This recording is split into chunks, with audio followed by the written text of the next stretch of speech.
Noble. I am the creative director of Noble and Secks. We're a bespoke clothing line for men, and we've picked a niche in corporate attires, suits, shirts, pants, ties, and currently we've added to the line African designs and traditional attires. We just want to give the African man a taste of his desire for sophistication.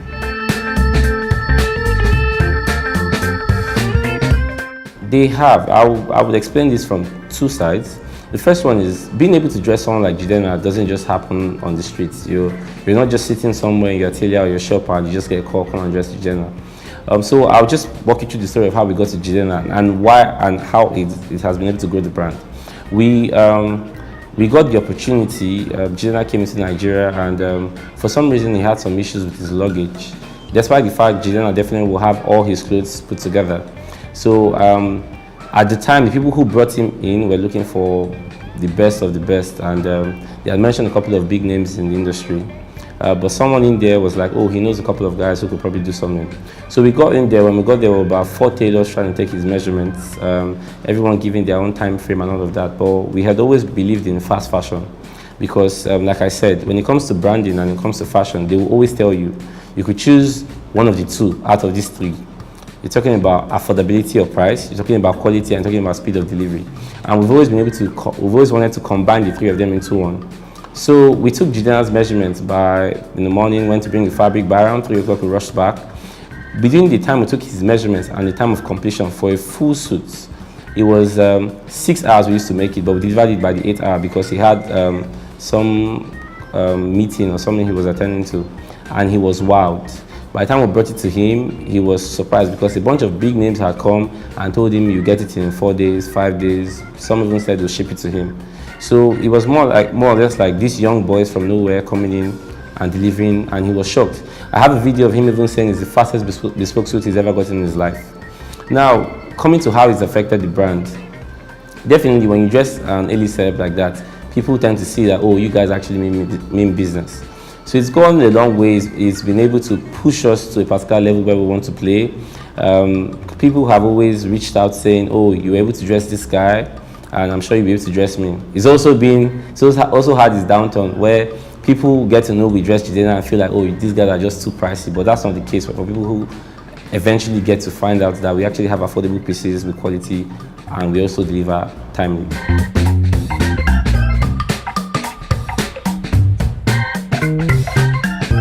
Okay, I'll start with market development. We initially found a niche in corporate wears and the attires around that phase, but we soon realized that we're Africans, so we definitely want to export our own design. So we added to our culture, we added African attires and traditional designs from Nigeria and Africa. And when it comes to market development, we realized, like I said, that the people over there, overseas and diaspora, want what we have. So they want our local content. So I can tell and I can say for a fact that the future of Africa and the future of fashion design in Africa has to do with us being able to express the art in our wares and for us to be able to export it, whereby we fulfill 3 things that are very important: quality, price, that's affordability, and at the same time speed in delivery. Usually they'll say you can only pick 2, but we feel like if Africans decide to put all of our efforts into it, we could definitely improve the market development for fashion in Africa. Then you mentioned competition. When it comes to competition, healthy competition is encouraged, because if we compete within ourselves, but we're competing for a bigger price, we're not trying to just own the Nigerian market, we want to own the international market. So if Noble and Secks is competing in on healthy standards with other brands like Matafo and the likes, then definitely whenever you get to see Matafo, Noble and Secks, or whatever brand on the international market, you know you're looking for quality. So it actually pushes us to do better as different brands. On to profitability. Well, business in its holistic view is based on creating value and getting profit at the same time. We've looked at it from the perspective that when it comes to Africa and fashion design, it's highly important that we actually do the business do it properly so it can be profitable. The fashion business is actually very profitable in Nigeria, and I will explain reasons why it is in Nigeria and also in the world. When you look at Man Man's basic needs are food, clothing, and shelter. Now, it shows that based on statistics here, the average man will eat between maybe 2 or 3 times a day, and the average man will also buy a piece of clothing once in 3 months as against shelter. So it's a need, and definitely people will always patronize as long as you give them quality and you give them affordability in due time delivery.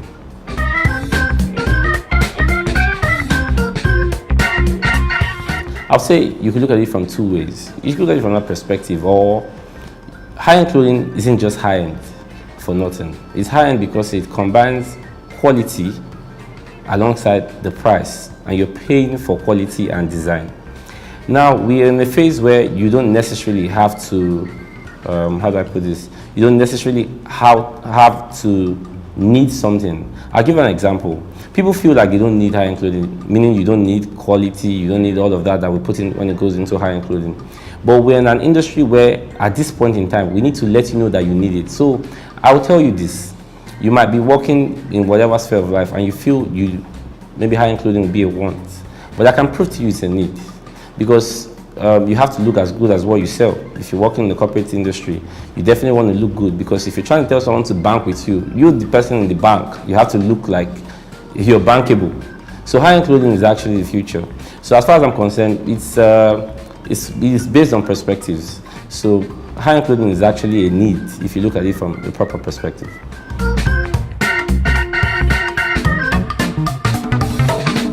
I'll say first of all, it depends on everyone in Nigeria. It depends on all arms, the government, private sector, and even we as Nigerians ourselves. First of all, we have to embrace what's ours. I'll also ask that the government empowers bodies like FADAN. If the government empowers FADAN, FADAN will be able to empower other fashion designers, and it will actually give FADAN a bit of relevance in the fashion world. So everyone has to probably register or whatever. But I'll go on to say that for us to be able to play in international markets, we have certain challenges that we have to face, first of all. Nigeria, as at sometime back in the 80s, 65% of the white collar, or the jobs rather, were from the textile mills we have. Right now, we barely have anyone that's functional. We actually used to make our own fabric. Here in Nigeria right now, we have to import everything from Turkey, neighboring countries, and all of that. And it makes it more expensive, it makes it hard for you to get quality, and it limits the level of variety you find in the market because of the cost. So if the government can actually help by means of either giving grants to companies who are interested in investing in fashion, probably even create, maybe going to PPP, public-private partnership, with people who want to run mills in Nigeria, create fashion-related items and accessories, and also bring down the import tariffs on fashion-related items, because we barely create any here. So I feel if we can get quality in all those things I've mentioned, buttons and all that, and variety, definitely we'll create pieces that will actually do great work when it comes to the international market, and people will actually recommend and actually purchase.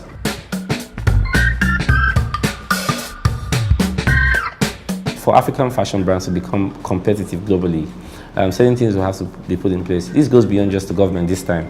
Now, the fashion designers should have it at the back of their minds that when you're creating a piece and you say you're an African brand, you're a Nigerian brand, you're representing a nation. So you don't want to create something, make a mistake and say, he'll manage it. If we have that spirit of excellence in what we do, definitely competing in the international markets, competing globally will be a piece of cake. Because if you notice something about Nigeria, Nigerians, I'll just walk you around something. Fashion is an extemporary, or is an expression of art in its own term. And when the colonial masters came into Nigeria, they were impressed with the level of art we had. They looted some of our artworks and even took it abroad. It shows that the Nigerian mind, or the African mind, is actually not as backward as many would think. So if everyone can adapt and adopt that as a mode of thinking, or a place to draw inspiration from, it means when you're creating a piece, you're looking for excellence. When the thread goes out of line, you're trying to ensure you're redoing that piece. I personally can count how many, and we also have to bring it down to customer service in Nigeria. I've done a suit for someone 4 times just because the person has had certain issues. Because I'm trying, and in doing something 4 times for someone, you can tell already you're not making profits. but you're trying to go the extra mile to ensure the person has the best of experience. If everyone in Nigeria takes that up as a motto or a slogan or a mantra, I'm very, very sure definitely we can compete in the international market and will be recognized globally for what we actually do in Nigeria and also in Africa. So this goes out to you out there. You're a male, you're a guy, you're looking at getting really nice pieces, whether it be corporate, whether it be traditional attires. I'm Harold, Creative Director of Noble and Secks. I'll show you that if you actually work with us, we will actually give you not just what you want, but we'll satisfy your penchant for certification. You can reach us on our website, www.nobleandsecks.com. That's spelled NOBLEANDSECKS.com. You can also reach us on some of the numbers that are probably shown on the screen, provided on the video. And on Instagram, you can go check out our work we've done for a bunch of celebrities, not just Jidena, but also we've done for RMD. We do for high-end politicians. We've done for the Speaker, I just say House of Assembly. We're doing for a bunch of other people who probably don't want their names mentioned. We've done for people, Lebanese. We have Lebanese clients. We have international clients, Indian clients. And so we definitely, if we can satisfy those guys, we're very sure we can satisfy you. So reach out to us. What are you waiting for?